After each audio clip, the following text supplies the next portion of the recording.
Welcome to this Shortwave radio channel, and just once again, a little update to let you know that when you use these schedules of EIBI space that I talk about quite often, they are updated regularly. So remember, if there was something not quite right in the schedule, something that is wrong, and I was explaining how WRMI listings are kind of not the best, and of course that's why there's regularly updates on this. So 23rd of November, yesterday, they updated the EIBI list of schedules. A lot of apps also, if you use an app like on your phone for finding stations, a lot of them download from this list. So that means that you have to re-download the latest schedules in an app if you want it to be accurate. I wanted to bring your attention to a little something that I see very often in people not getting the correct listing of a station. And what I'm going to do is I'm going to actually give the day and night page here once again. So day and night shows you, of course, where it's dark and where it's daytime. And I want to just say that it's very important to eventually learn what can and cannot propagate to your area depending on the frequency used. Remember that low frequencies like the 49 meter band at 6 megahertz propagates at nighttime but doesn't propagate midday. So a lot of people have, posted, for example, reception of stations that cannot be because of the frequency used versus day or night where they are.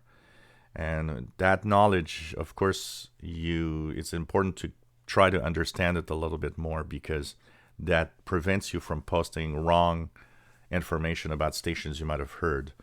For example, there was somebody posting a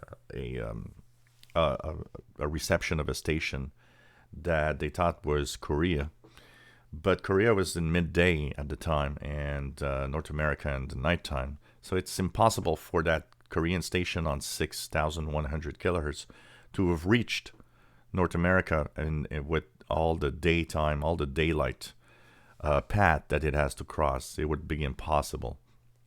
And that's where you've got to understand a little bit more about that. But there's a little bit more to it than that, because one of the common problems of people posting is also the fact that the bandwidth of your receiver, it's important to have it, when you tune around, put it narrow, because you often can be on a frequency, think you're listening to something on that frequency, when in reality you're listening to the station that's 5 kilohertz up or down from where you are. The example that I'm going to use was posted on the Facebook group, and it's an honest mistake that we all, as newcomers or inexperienced people that are listening to shortwave, will eventually have. So that person was actually listening to something that was clearly of an Asian language that sounded, could have sounded, if you're not used to the different languages, could have sounded Korean, could have sounded whatever. And one of the things that they posted is, well, I'm listening to on 6100 to KCBS Pyongyang. But it was, like late 0200 style. 0200 in North America is, of course, nighttime. But like I said, 0200 North America, there's a big daytime path between, North Korea and the in North America. So that frequency could not propagate to here because of that. So that's one side of the knowledge that's interesting to actually learn, because it prevents you from maybe having a false, idea of a station. And I understand that we don't understand all the languages around the world, and that's obvious.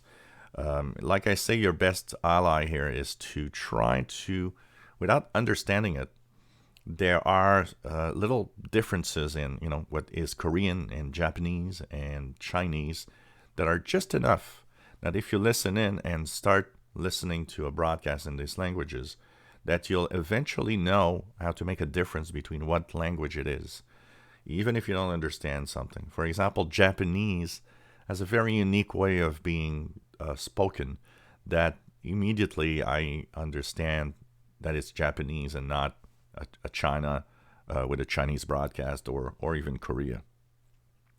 But that's, experience. Once again, it's an honest mistake. Now, that person listened to that frequency probably with a filter that is way too wide. What happens when your filter is too wide on a radio is that it actually gets more than you actually want.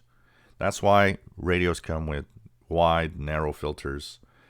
Some modern ones with DSP have, of course, a selection of filters. And it's to narrow down to make sure that what you're listening to is really on the frequency you are listening to.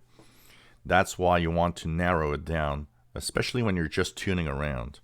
Then you can, of course, widen that filter if you want to have a little better audio fidelity if you can.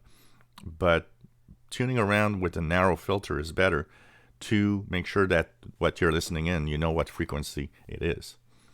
So that person thought it was that, but in reality at 0200, we have a very, very strong station in North America, and it's Radio Japan that is in Japanese to Central America from France, and that is booming in here in North America.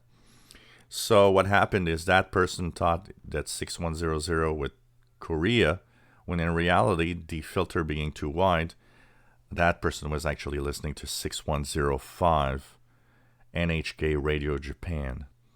So always select a narrow filter when just tuning around to search for stations, and make sure that you can make of the frequency versus the time that you're listening to.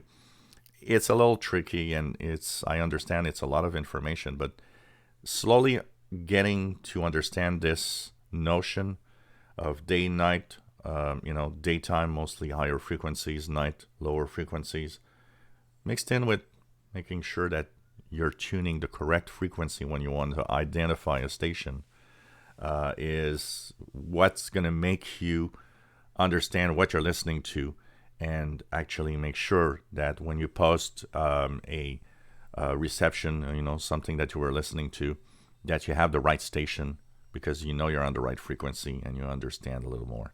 So, get a hang of it. I understand it's a lot of information. We all start from the beginning, and, this is knowledge that you get as you are tuning in, as you are trying out your radios. If you enjoy my videos, please subscribe, give us thumbs up. Thank you for watching.